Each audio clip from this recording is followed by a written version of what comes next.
O tempo do ajuntamento. No dia 23 de setembro, o Senhor mostrou-me que ele havia estendido a sua mão pela segunda vez para reaver o remanescente do seu povo, e que se deviam fazer esforços redobrados neste tempo do ajuntamento.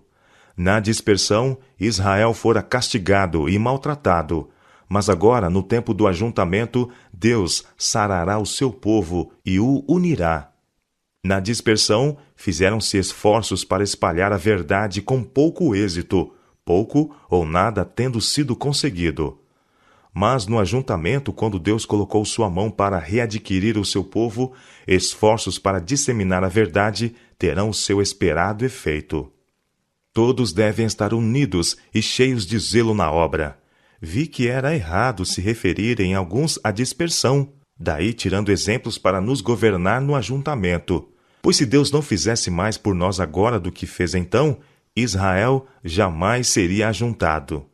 Tenho visto que o diagrama de 1843 foi dirigido pela mão do Senhor, e que ele não deve ser alterado, que as figuras eram o que ele desejava que fossem, e que sua mão estava presente, e ocultou um engano em alguma figuração, de maneira que ninguém pudesse vê-lo, até que sua mão fosse removida. Vi então, em relação ao contínuo, que a palavra sacrifício foi suprida pela sabedoria humana, e não pertence ao texto, e que o Senhor deu a visão correta àqueles a quem deu o clamor da hora do juízo. Quando houve união, antes de 1844, quase todos eram unânimes quanto à maneira correta de se entender o contínuo, mas, na confusão desde 1844, outras opiniões têm sido abrigadas, seguindo-se trevas e confusão.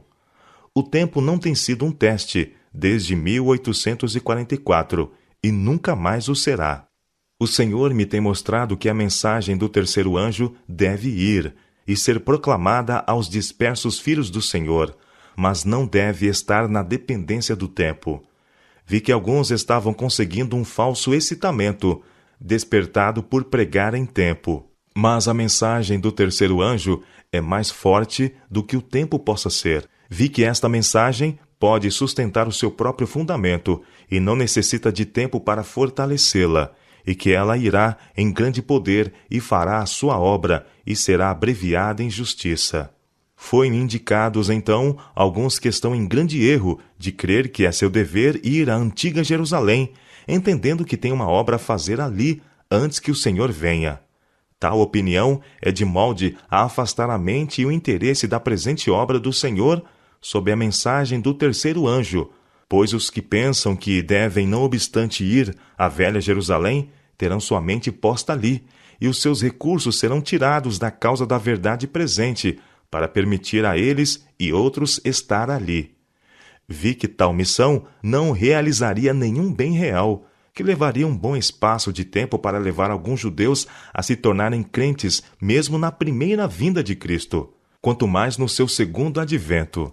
Vi que Satanás havia enganado sobremodo alguns neste ponto e que as almas a todo o redor deles, neste país, poderiam ser ajudadas por eles e levadas a guardar os mandamentos de Deus, mas foram, deixando-as perecer. Vi também que a velha Jerusalém jamais seria reconstruída e que Satanás estava fazendo o máximo para levar a mente dos filhos do Senhor para essas coisas agora, no tempo do ajuntamento, impedindo-os de dedicar todo o seu interesse à presente obra do Senhor, levando-os assim a negligenciarem a necessária preparação para o dia do Senhor. Prezado ouvinte, o senso do dever para com meus irmãos e minhas irmãs e o desejo de que o sangue das almas não seja encontrado em meus vestidos impelem-me a escrever esta pequena obra. Estou ciente da incredulidade existente no espírito das multidões com respeito às visões, como também de que muitos que professam estar aguardando a Cristo e ensina que estamos vivendo nos últimos dias, consideram-na como vindas de Satanás. Desse modo, espero oposição, e não tivesse eu sentido que o Senhor requereu isto de mim, não teria tornado públicas as minhas visões, dado que elas provavelmente atrairão o ódio e o escárnio de alguns. Mas eu temo a Deus mais que ao homem. Quando o Senhor no início me deu mensagens para levar a seu povo, foi-me difícil apresentá-las, e muitas vezes eu as amenizei e as tornei mais suaves pelo temor de ferir a alguém. Foi uma grande prova declarar-lhes as mensagens como o Senhor mas entregou.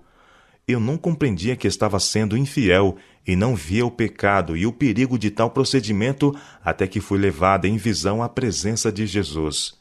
Ele me olhou com o senho carregado e desviou de mim o seu rosto. Não é possível descrever o terror e a agonia que senti. Caí sobre o meu rosto diante dele, mas não tive força para proferir uma só palavra. Oh, como ansiei ser coberta e ocultada daquela fronte severa! Pude então compreender um pouco de como se sentirão os perdidos ao clamarem aos montes e às rochas. Caí sobre nós e escondei-nos da face daquele que se assenta no trono e da ira do Cordeiro. Nesta ocasião, um anjo mandou-me levantar, e o quadro que meus olhos enfrentaram dificilmente poderá ser descrito. Um grupo foi apresentado diante de mim, cujos cabelos e vestes estavam em desalinho e rasgados, e cujos rostos eram o quadro do desespero e do horror. Eles se aproximaram de mim, tiraram as suas vestes e as esfregaram nas minhas. Olhei as minhas vestes e vi que estavam manchadas de sangue, e esse sangue abria nelas buracos. De novo caí como morta aos pés do meu anjo assistente. Ele não podia articular nenhuma escusa. Minha língua recusava toda a palavra, e eu desejei ser afastada de tão santo lugar. De novo, o anjo ergueu-me e disse: Este não é o teu caso agora, mas esta cena foi apresentada diante de ti, para que saibais qual será a tua situação se negligenciares declarar aos outros o que o Senhor te tem revelado. Mas, se fores fiel até o fim, comerás da árvore da vida e beberás do rio da água da vida. Terás que sofrer muito, mas a graça de Deus é suficiente. Senti-me então disposta a fazer tudo o que o Senhor requeresse de mim, a fim de ter a sua aprovação e não experimentar o seu senho severo. Frequentemente tenho sido falsamente acusada de ensinar pontos de vista peculiares ao Espiritismo. Mas antes que o redator do The Star incorresse nesse engano, o Senhor me deu uma visão dos tristes e desoladores efeitos que se produziriam sobre o rebanho, pelo fato de ele e outros ensinarem ideias espíritas. Tenho visto muitas vezes o amorável Jesus, que é uma pessoa. Perguntei-lhe se seu pai era uma pessoa e tinha a mesma forma que ele. Disse Jesus: Eu sou a expressa imagem da pessoa de meu pai. Tenho muitas vezes visto que o ponto de vista do Espiritismo afasta toda a glória do céu, e que em muitas mentes o trono de Davi e a amorável pessoa de Jesus têm sido queimados no fogo do Espiritismo. Tenho visto que alguns que têm sido enganados e conduzidos a este erro serão levados para a luz da verdade, mas ser-lhes-á quase impossível se libertarem inteiramente do poder enganador do Espiritismo. Tais pessoas devem fazer uma obra integral, confessando seus erros e abandonando-os para sempre. Recomendo, caro ouvinte, a palavra de Deus como regra de vossa fé e prática. Por essa palavra seremos julgados. Nela, Deus prometeu dar visões nos últimos dias, não para uma nova regra de fé, mas para conforto do seu povo e para corrigir os que se desviam da verdade bíblica.